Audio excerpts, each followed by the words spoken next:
Hey guys, what's up? How's all going? Yes, so we are back after a very short break in a new video. So without wasting much time, I welcome you all to my own channel, Days Coding. So yes, now this time we are back in your favorite series, that's machine learning. In our previous videos, we have made two machine learning models, one to predict loan eligibility and another to work upon wine classification. So before moving on and starting the video, only a small percent of you are actually subscribing to my channel. So if you are liking the series and enjoying the videos, please consider to like the video and subscribing. You can always change your mind and keeps the creator motivated. Oh yes, I know I'm speaking like an ex-YouTuber. Saying that guy and X is not what I want to say, but I haven't seen him posting since a very long time. Anyways, let's move on to our today's topic. We will talk about its iris flower classification. It's the most basic machine learning project done by all the beginners. Iris is actually basically a flower that grows in many parts of the world. We will see on UCI on what the database is all about. It has about 150 instances, okay, and it's already present in our Sklearn module. So if you have installed it, then there is nothing much to worry. But although Sklearn is actually needed for this machine learning and things, so I will show you each and every step and help you out with each and every step that's needed. We will import the dataset. This time we will be using the Pandas data frame completely, and then plot a messy line graph as data can overlap at places to okay. So this line graph will be done to visualize the data, and then at last take inputs from the user. This will be the most unique feature of this complete project, and we will be taking input from the user and then predict the class of iris which the person is talking about. So without wasting much time, let's begin.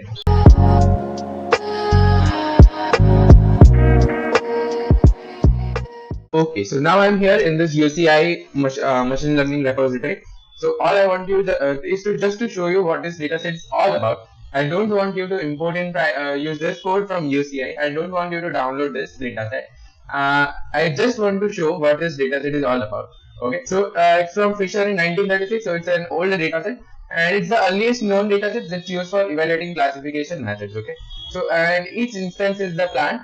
And it's 3 classes of 50 instances each, where each class refers to the type of iris plant. There are 3 classes. I will tell you the names as they come below.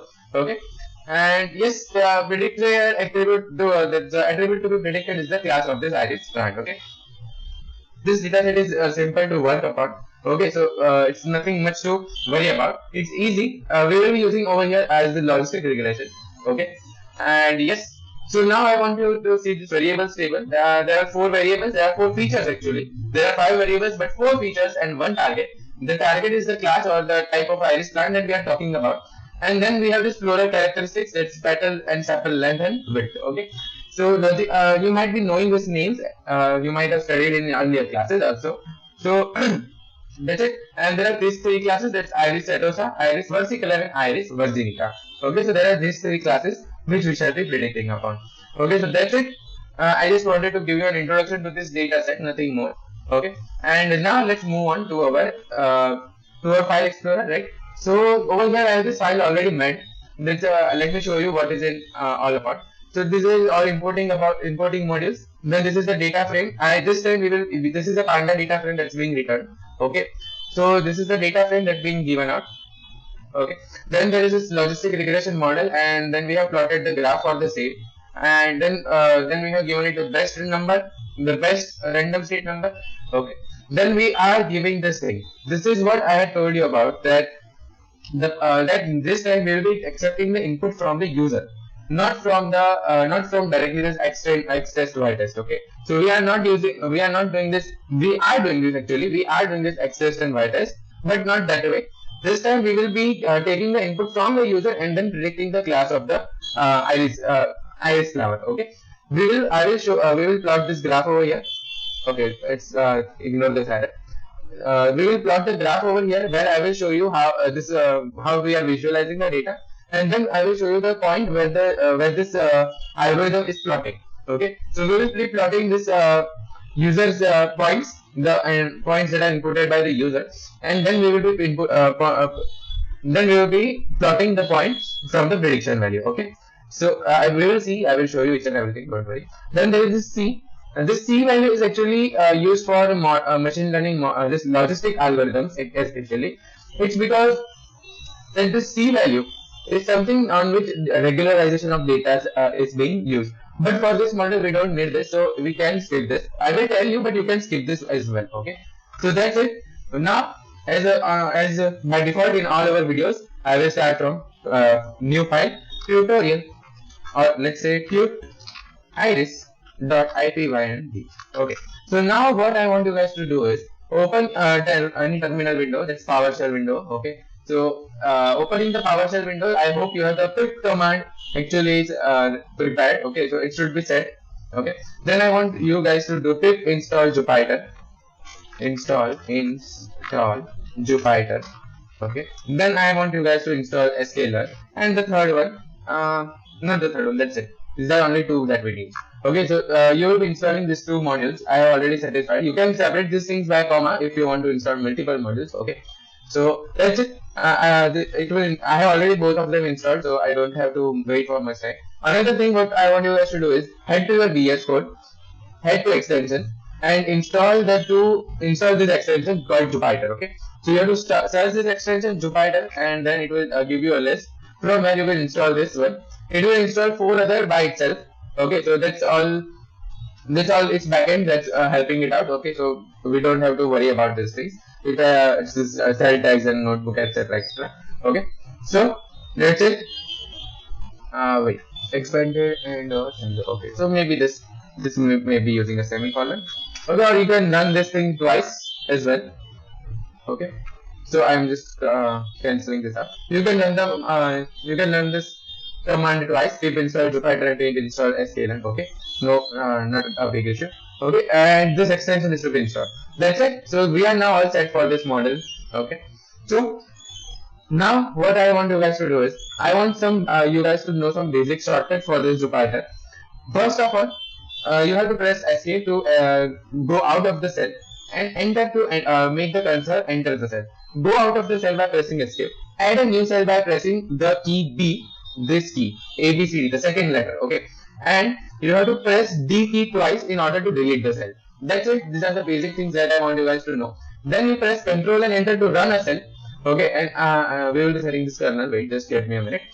Okay, you have to press Control and Enter both the keys simultaneously to run the cell. That's it. Nothing much needed.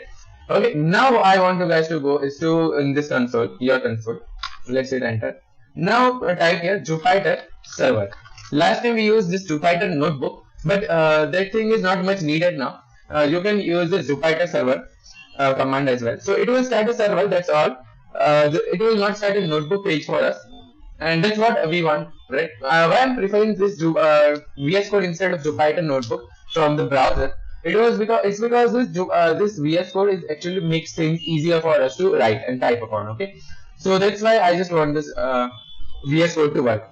Also, it also helps us to, even if we are going anywhere wrong, then it also helps us to figure things out. Okay, now here you can see Jupyter server is running at this URL.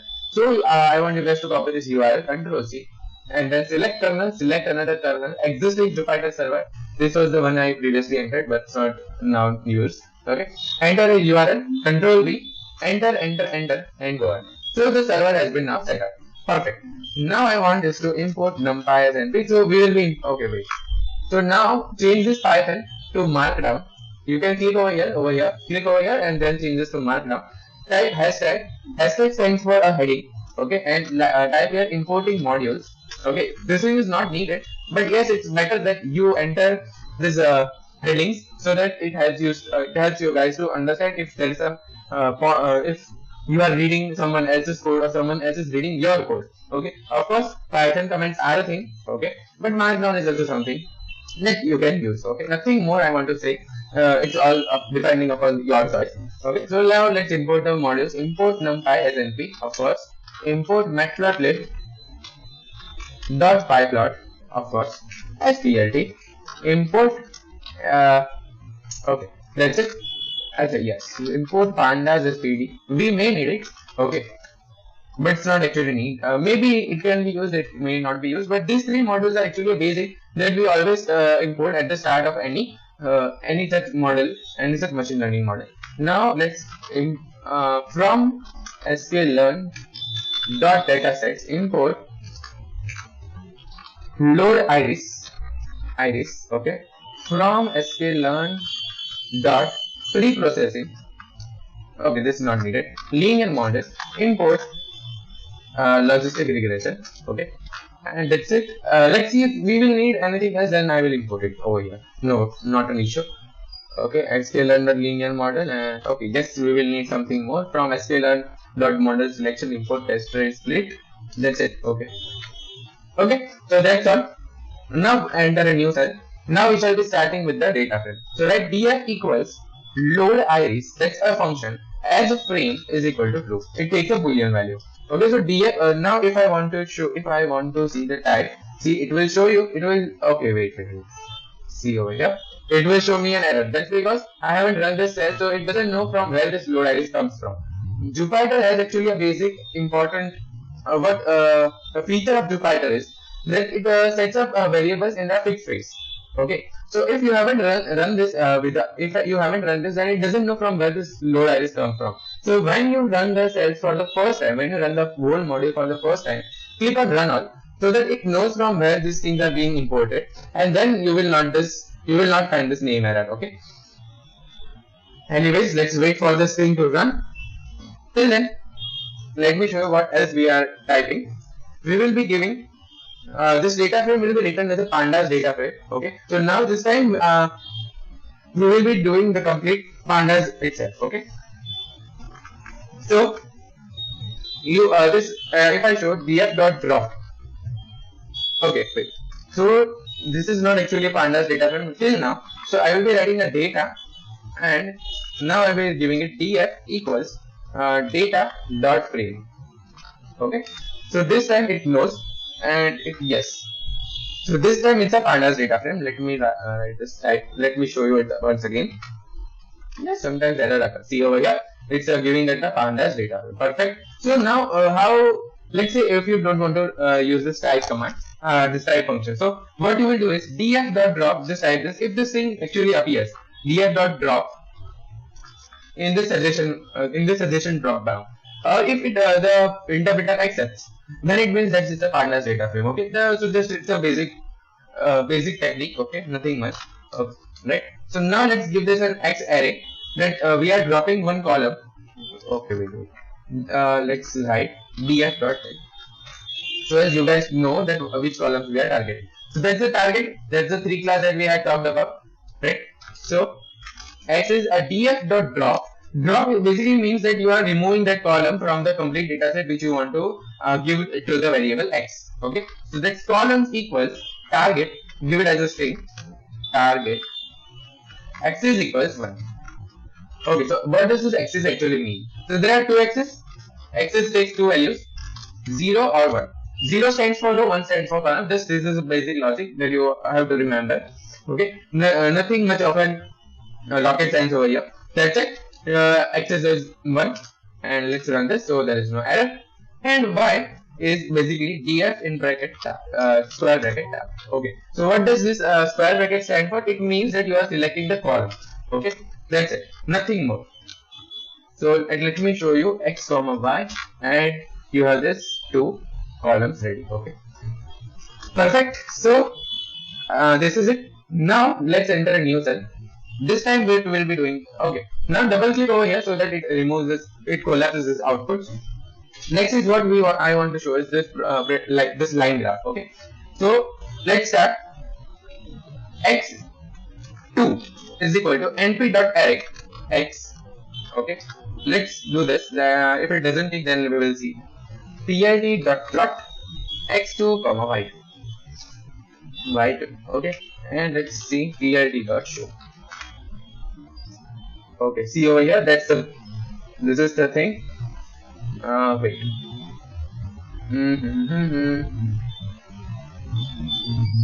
I want to see what x2 and y2 are here. Let's see. X2 is an array. Okay. Well, well, that's fine. That's fine. Okay, that's fine. So this is what line graph I was talking about. Okay, so next is what we'll be doing is we'll be predicting the values. Perfect. So this is because this is not much messy right now because these lines are actually being done on the prevalent data set. Okay, so we haven't given it much X train and Y train and such things. So let's start with X train and Y train. It will give you guys a feel. Excuse me. Okay. So let's start X train, Y train. Sorry, X test, Y train, Y test equals train test figure X comma Y. Okay. Wait, let me add a markdown over here. Then we are now making the model. Okay, we are making the model. X comma Y test size equals 0.3. Okay, that's it. For now, model is the logistic regression. Max ether is 1000. Sorry, 10,000. Why? Okay, so max ether is actually an argument that's taken by the logistic regression as a function.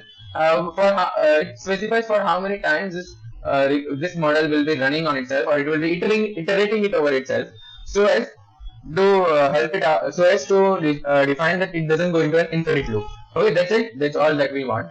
Okay, let's start this from here. Let's add it over here. Then we have model.fit, of course. That's X train, Y train, and then you have model.score.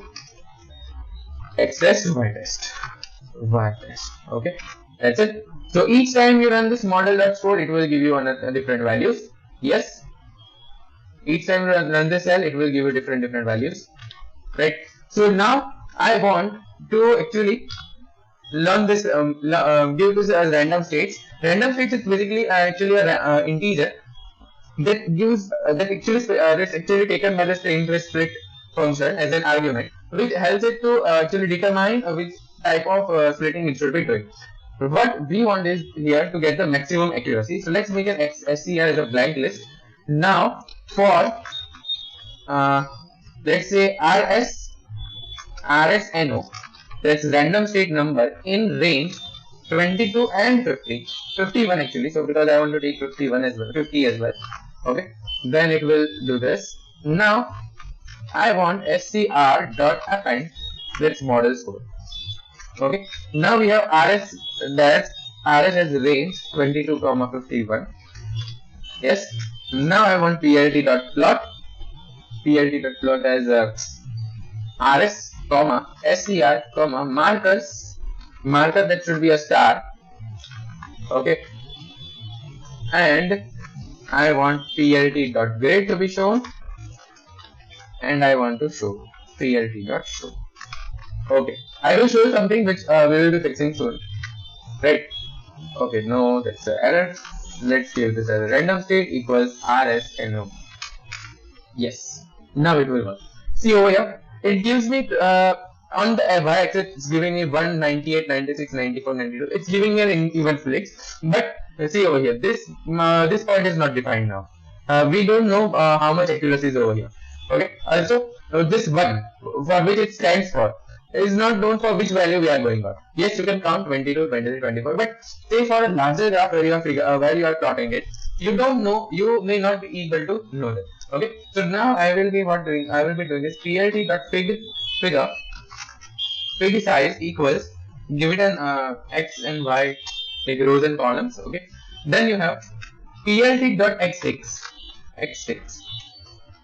give it as a range function, range from 22 till 51. Okay, then plt.xlabel. Okay, this is basically data science. Okay, this is data visualization that we are seeing. Then you are giving this as a name as random state values. Okay, so that's the label for x-axis. Then you have plt.ytix. Okay, so ytix will be giving us an np.arange, because we are range function actually returns an integer. Okay, but this time we are having this decimals over here, right? So np.arange, we will be giving it from 0.8 to 1.25, jumping by 0.01. Okay, let's take 1.1 only. Let's not go much deep. And then let's give it a plt.ylabel accuracy score. Okay, now this time let's run this. Wait.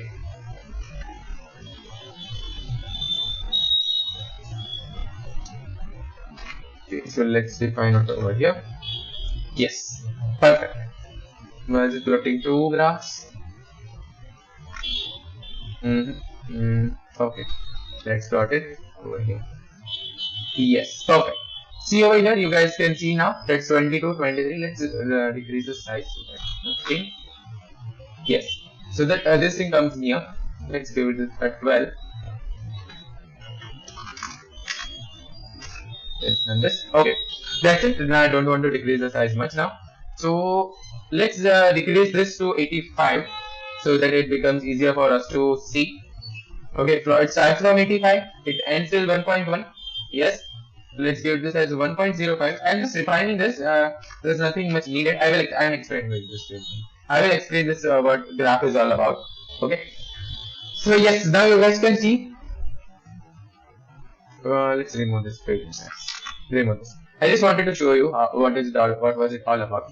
See over here. Over here you can see this 22, 23, 24 and all.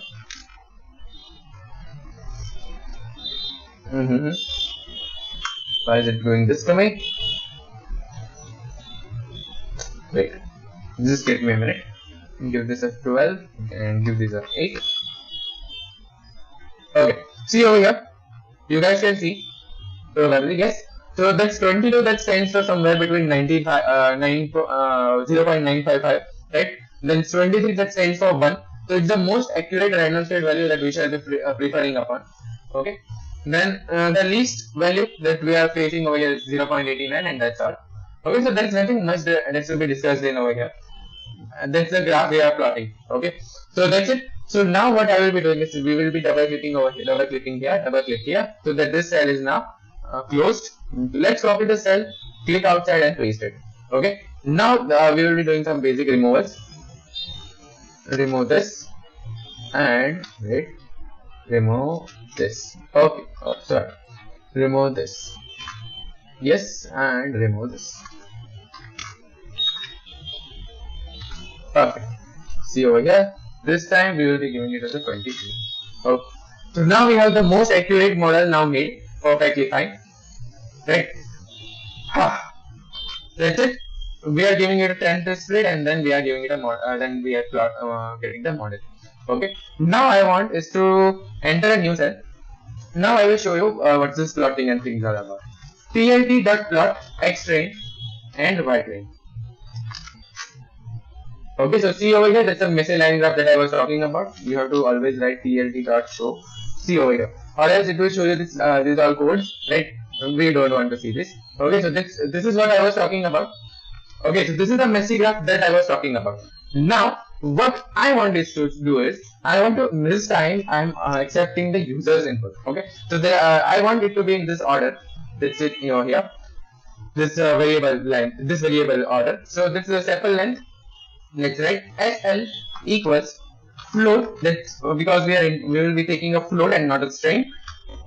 Input enter length of enter sepal length. Let's keep it simple and easy. Bit of space. Okay. Now let's duplicate this. Okay. Then you give SW. Okay. So for VS Code, this Control D or Control Shift D. You have to figure it out. You have to see because I have changed the settings a little bit way before. So I don't remember it exactly. So Control Shift D or Control D will duplicate the code line that you have selected or on which the cursor is present. Okay. So sepal width. Okay. Then you have petal length. That's over here. And petal width. Okay. So let's copy this. Control C. Control V. Yes, I am a little bit lazy, so bear with me. Okay, so now this over here you can see that we have to enter a multiple times. Let's enter 12, 32, 53. I'm entering random numbers, as for now it's not much needed. Okay, now we have to give it as a thread array because this machine learning model will always take an array that is to be predicted. Okay, so np.array, give this as a enter square bracket because it always takes only a single input, a single argument as an input. Okay, so just write this SL SW PL PW. Okay, so let me explain what we are doing right now. We are accepting the input from the user, then we are giving it as an array because the machine learning or any ML model always takes an array when we are predicting the things. Okay, so even if I write over here the type of y-train or y-test, it will give me as an NP array. Okay, wait, let's hit enter. Let me show you type of y test, just for an example. Okay, so this is y test is actually it always takes as a NP array. This is actually taking as a series. It's similar to array. At the end of the day, it will accept as an array, right? Okay. Now I want you guys to write this model.predict pred array. Okay, let's see, and it will show something which I don't want to. Maybe it should predict as for now, as I feel, but I feel there is something missing over here. Let's see. Let's give this some certain values which I'm saying 5.1, 3.5, 1.4 and 0.2. And let's see. Yes, I was expecting this thing to occur. I expected a 2D error and got 1D. Okay, no problem. Give this a little square bracket out here. Okay, now let's run this. 5.1, 3.5, 1.4, 0.2. Why have I taken this value? I will show you. Okay. Yes, so it has now predicted, but it hasn't printed because I haven't given it a print statement, as you guys know. 3.4, 1.4 and 0.2. So yes, it is showing me the 0th class. Okay, now let me explain what this, why have I taken this particular values. Okay, let's close this, enter a new cell. I want to show you guys something. df.head. Okay, see over here. These are the values that I take. 5.1, 3.5, 1.4 and 0.2. Okay, that's the value that I took, right? And yes, so it is predicting the 0th class. Okay, so now again you are seeing this as a square bracket, so because it's an NP array, numpy array. So now what you guys can do is for a in or for class in. Okay, so class is a reserved keyword. Sorry, for class iris in. Let's stick. Wait, just take a minute. Control X prediction equals this and print prediction. No, we don't want to print prediction. In prediction, print class iris 5.1, 3.5, 1.4 and 0.2. Okay, so now over here you can see this warnings. Okay, so we are seeing this warning and I will be removing it. Head to the top, right over here, import warning as W. This as statement is not needed. W dot filter warnings in bracket ignore. Okay, so now it will ignore the warning. Let's run this once again. 5.1, 3.5, 1.4 and 0.2. Okay, so it's showing me the 0. Perfect. So that was I was talking about, right? So we have now taken the input from the user. Now what I want you guys to show, you guys is, I want you guys to see over here that what we will be plotting. Okay, like what this thing will be, what the user has actually inputted, and if this thing can plot over here for us. pid.plot pred array. Take this pred array. Then you have a prediction. Okay, marker is a star. Okay, and marker. Let's see, marker color, I think it's red. Let's see if this thing works. 5.1, 3.5, 1.4 and 0.2. Let's see if this thing actually works. Okay, x and y must be of the same first dimension and it's giving this an error. Okay, no worries. Okay, so what I will be doing is I will be reshaping this value, as 1 comma minus 1, right? And a marker face color, as I say, as we can see. Let's run this once again. 5.1, 3.5, 1.4 and 0.2. And still again an error. Wait, don't save. Again an error. Let's see. Found array with dimension 3. Okay, no worries.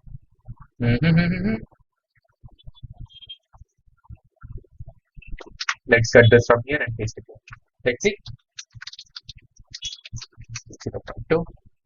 And yes, so this is it has play point, but we are not able to visualize it. Okay, let's say marker size. I say that should be set as 10.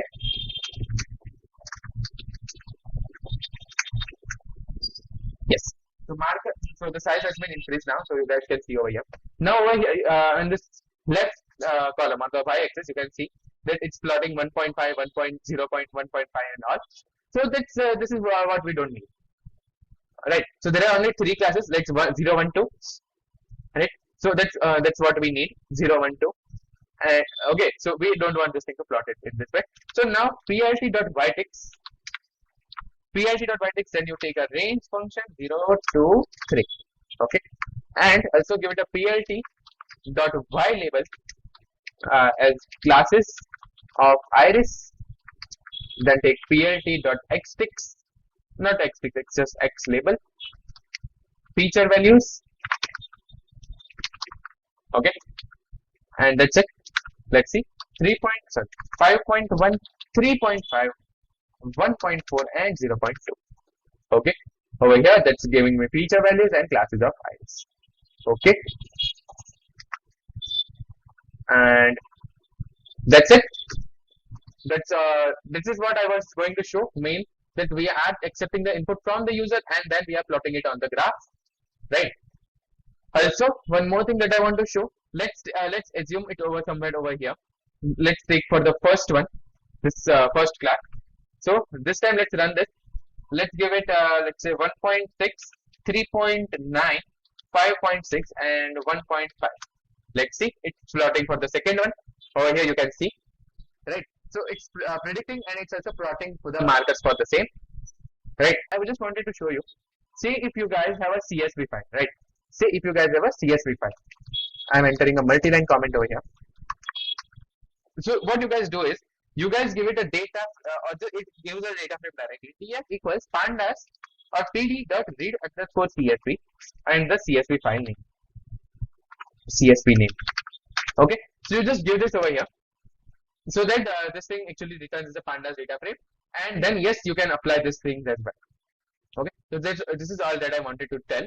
This is we will see in some another videos that actually we don't have this data frame inbuilt.